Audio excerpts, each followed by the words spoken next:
मेरे प्रिय भाई एवं बहनों, आप सबको मेरा नमस्कार। आज पूरे दुनिया में सभी लोग आतंकित हैं, डरे हुए हैं कोरोना वायरस से। याद रखना, जो डर गया सो मर गया। और ये भी याद रखना है, मन चंगा तो कटौती में गंगा, कटौती में गंगा। अर्थात सब कुछ मन पे निर्भर करता है। मन अगर स्ट्रांग है, मजबूत है, तो आपको शरीर की इम्यूनिटी बहुत स्ट्रांग है। मन अगर दुर्बल है, आपकी इम्यूनिटी भी दुर्बल है। इसीलिए मन को स्ट्रांग रखिएगा।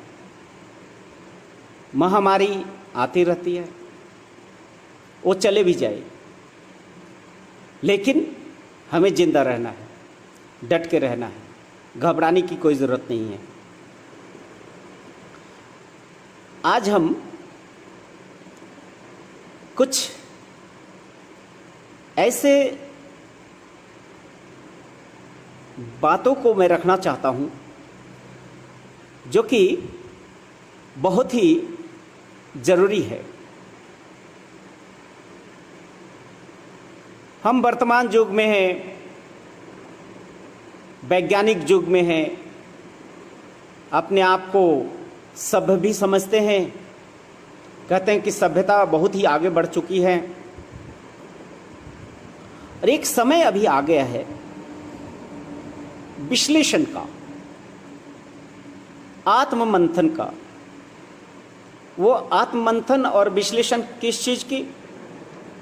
कि ये जो हमारी समाज है, मनुष्य का समाज है, इस समाज में जो अवक्षय, शोषण और अधःपतन, अधोगति जो देख रहे हैं, इसका कारणों को ढूंढना पड़ेगा। इसके कारणों को ढूंढ के समूल नष्ट करना होगा। तभी हम स्वच्छ और सुंदर समाज बना पाएंगे और सुख चैन से, अमन चैन से रह पाएंगे। आप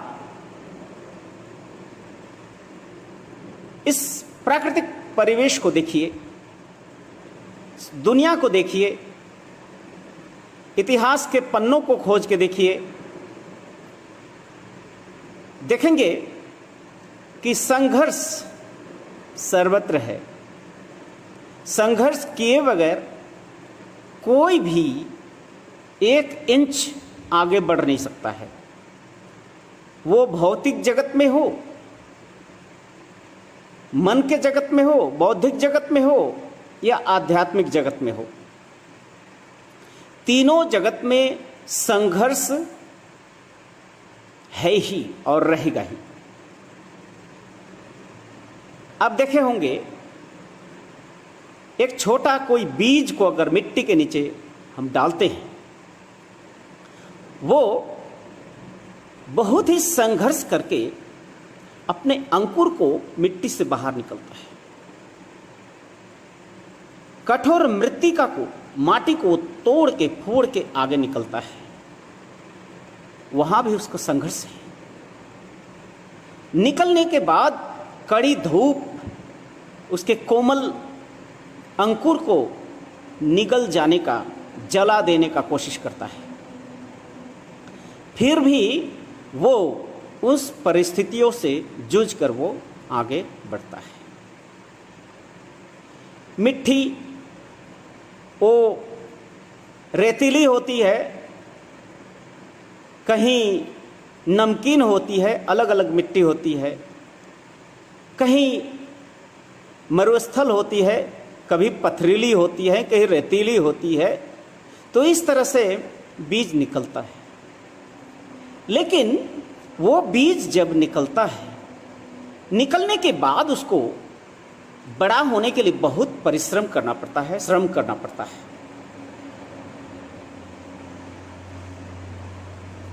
पेड़ पौधे में भी देखेंगे कुछ ऐसे पेड़ पौधे हैं जो बहुत बड़ा है, बहुत विशाल है, लेकिन उसके नीचे एक भी पौधा पनप नहीं पाता है, एक भी पौधा बढ़ नहीं पाता है।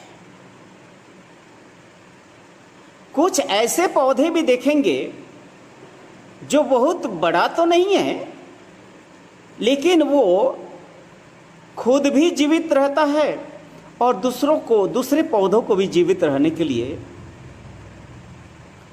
मददगार होता है। और कुछ ऐसे हैं, कुछ इर्द गिर्द रहने लायक नहीं रह जाता है। जैसे यूकलिप्टस का पौधा अगर देखेंगे, एक ऐसा पौधा है जो बहुत वो लंबा हो जाता है, लेकिन उसका जड़ उससे भी ज़्यादा गहरा होता है। देखेंगे यूकलिप्टस के पौधे को लगाने के बाद कुछ ही सालों में उस एरिया में पानी की किल्लत होने लगती है, क्योंकि वो यूकलिप्टस सारा पानी पी जाता है। तो इन परिस्थितियों को देख के हम 3 तरह के मानसिकता को पाते हैं। पहला मानसिकता लीव और लेट लीव, खुद रहो, खुद जियो और दूसरों को भी जीने दो। मेरे जीने से किसी को अगर नुकसान नहीं है तो किसी और से हमें क्यों नुकसान होगा, इसीलिए खुद जिएंगे और दूसरे को भी जीने देंगे। और दूसरा है सिर्फ मैं जीऊंगा और किसी को आसपास में फटकने नहीं दूंगा, भटकने नहीं दूंगा। एक मानसिकता ये है।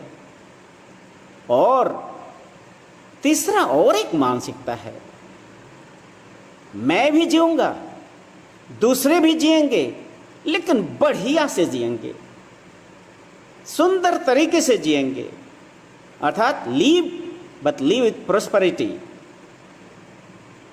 इसमें लीव और लेट लीव बहुत अच्छी बात है,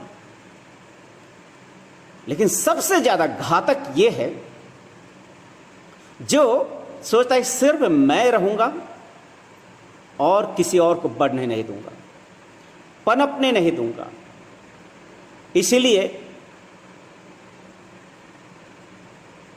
ऐसा पेड़ पौधा जो बहुत लंबा हो, बहुत बड़ा हो, लेकिन किसी को अपने छाये में जगह नहीं दे सकता है, ऐसे पौधा ही घातक है। ऐसी मानसिकता ही घातक है। ऐसी मानसिकता ही समाज में अवक्षय, शोषण और अधःपतन का कारण होता है।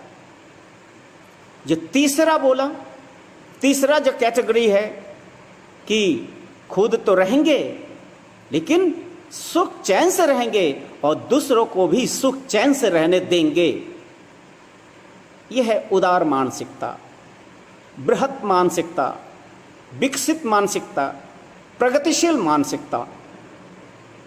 तो जिस तरह से पौधों में भी ये स्वभाव है, देखेंगे बहुत सारे जीव जंतु हैं, उसमें भी ऐसे ही स्वभाव है। कुछ है आराम से घूम रहे हैं, झुंड में घूम रहे हैं, हजारों के तादाद में घूम रहे हैं, किसी से किसी को कोई दिक्कत नहीं है, किसी से किसी को कोई गिला शिकवा नहीं है। एक ही नदी में पानी पिएंगे, एक ही नलकूप में जाके वो पानी पिएंगे, एक ही तालाब में जलाशय में जाके पानी पिएंगे, एक ही जमीन के घास चढ़ते हुए दिखाई देंगे, उनको कोई दिक्कत नहीं होती है।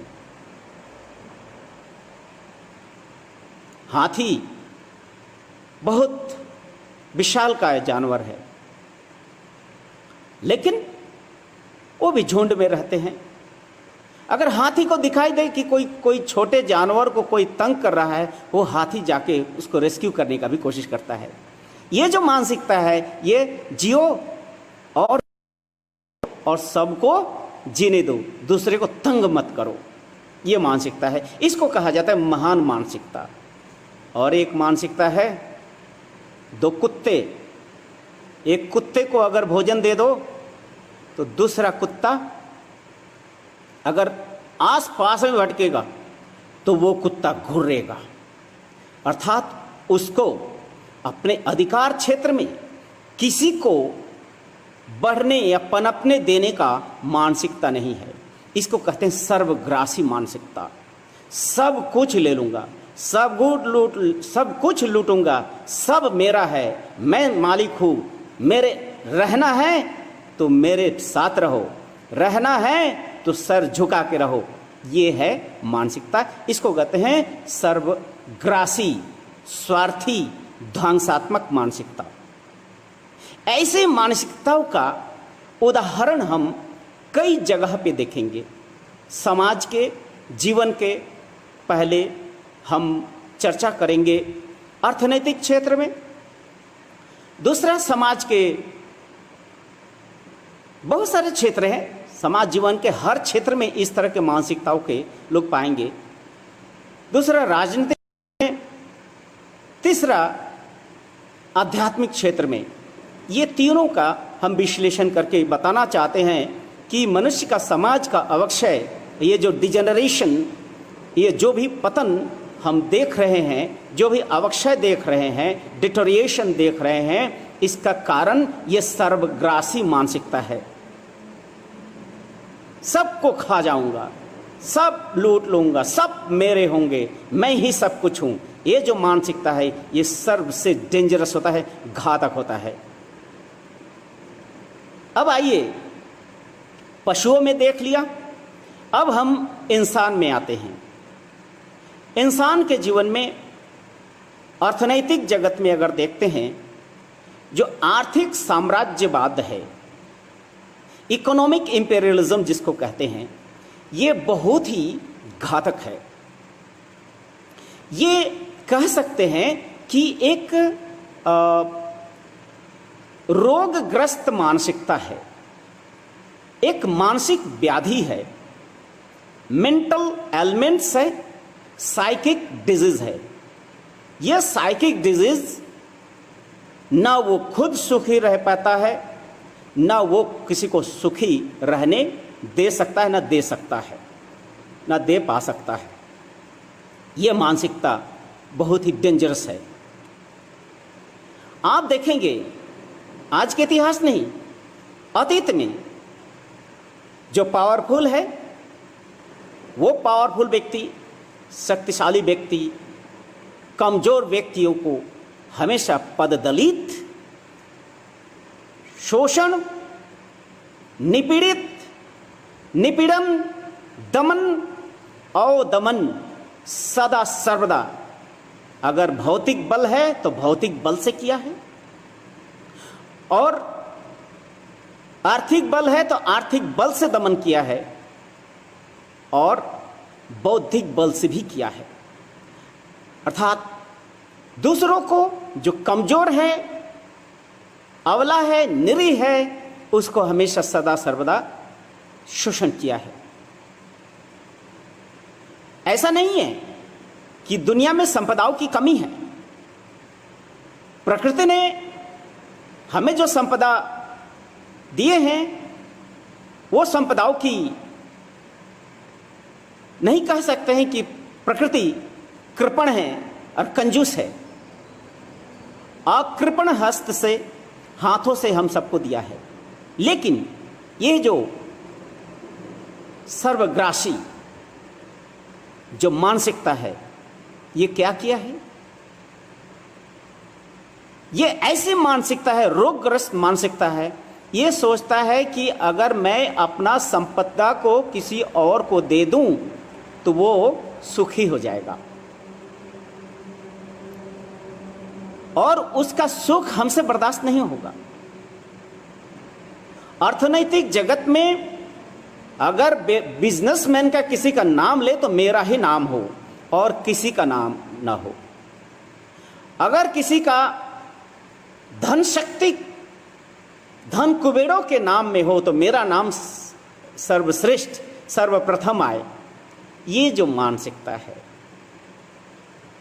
एक उदाहरण आपको देते हैं कि इनकी कितनी सड़ी हुई मानसिकता होती, कितनी छोटी और क्षुद्र और शोषक मानसिकता है। आप लोग जानते होंगे, ज़्यादा दिन की बात नहीं है, ये कांग्रेस के प्रशासन भारतवर्ष में थी। मनमोहन सिंह जी आपके प्रधानमंत्री थे, तो पंजाब के कोई एक गोडाउन जिसमें करीबन 1 लाख टन खाद्य सामग्री सड़ रहे थे, तो वो देख के लोगों को कष्ट हुआ। तो ये मीडिया में आई बातें कि भाई 1 लाख टन ये है वो सड़ जाएगा, तो उससे अच्छा है कि गरीबों में बांट दो भाई। लेकिन किसी ने बांटा नहीं, वो सड़ रहे हैं लेकिन बांटा नहीं। कोई एक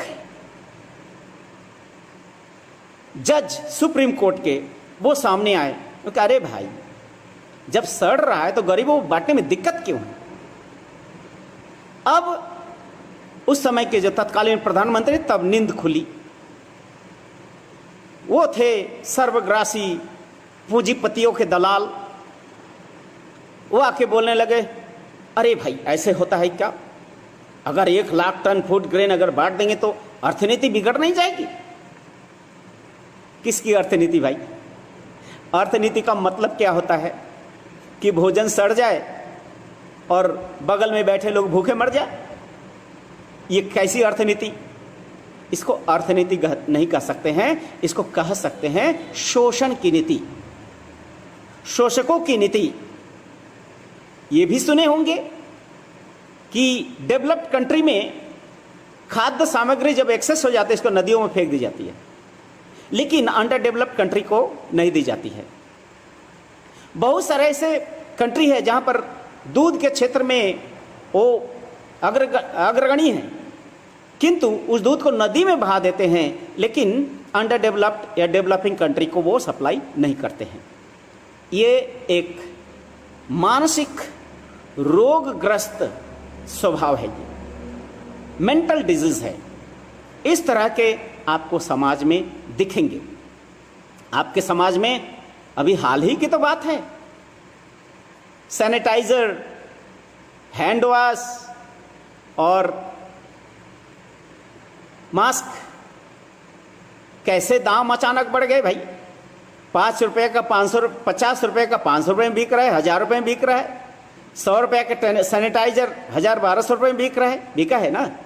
क्यों? आदमी की जरूरत पड़ी और ये मानसिक रोगग्रस्त लोग अपना आर्टिफिशियल एक कृत्रिम अभाव पैदा कर दिया, और इस कृत्रिम अभाव के कारण सफरर कौन होते हैं? साधारण निरीह लोग सफरर होते हैं। तो इस तरह के देखेंगे अर्थनैतिक जीवन में इस तरह के सर्वग्रासी जो जोक है, जो शोषक है, सिर्फ जोक नहीं बोलेंगे, ये सर्वग्रासी वो शार्क है, वो गहरे पानी का जो है ना बहुत बड़ा बुरारी मछली है, गंभीर पानी के, वो सब कुछ आराम से निगल जाता है, खा जाता है। ऐसे मानसिकता के लोग एक नहीं लाखों करोड़ों की संख्या में होंगे जिनकी मानसिकता विकृत है, डिस्टोर्टेड है। वो अपने सामने किसी को कभी पनपने ही नहीं देते, पनपने देना ही नहीं चाहते हैं। आर्टिफिशियल क्राइसिस देखे हैं? कभी कभी 200 रुपए किलो नमक आप खरीदे हैं, 250-300 रुपए किलो दाल खरीदे हैं। ये सब क्या है? गोडाउन में सब कुछ है, लेकिन उस मनोरोगी व्यवसायियों के हाथ में एक कृत्रिम अभाव उन लोगों ने क्रिएट किया। ये सर्वग्रासी मानसिकता, और उनके साथ प्रतियोगिता करना इतना आसान नहीं है। छोटे मोटे व्यवसायी अपने व्यवसाय को आगे नहीं बढ़ सकते। ऐसे प्लानिंग करेंगे, ऐसे करेंगे, मोनोपोली अपना चलाएंगे, ऐसे अपने एकाधिकार को जमाए रखेंगे जिससे कि कोई दूसरा आगे बढ़ ही नहीं सकते। इसको बोलते हैं मोनोपोली। इस मोनोपोली के कारण ज़्यादातर संख्या गरिष्ठ लोग वो जी नहीं पाते हैं सुख और चैन से।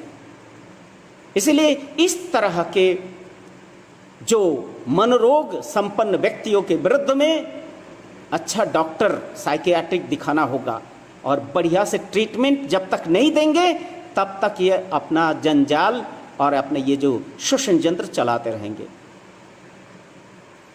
दूसरा है राजनीति के क्षेत्र में। राजनीति के क्षेत्र में क्या है, जिस तरह से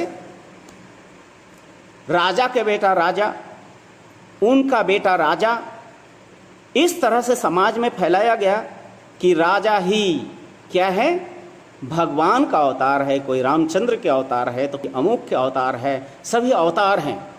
इसीलिए सभी जनता को उनके बातों को आप्त वाक्य मानकर, सब कुछ मानकर, सर्वे सर्वा मानकर उनको ग्रहण करना, उनके परिवार के सेवा करना, उनके चरणों को चूमना, उनके ज्योतियों को, उनके इशारों पे चलना, उनके लिए ताकि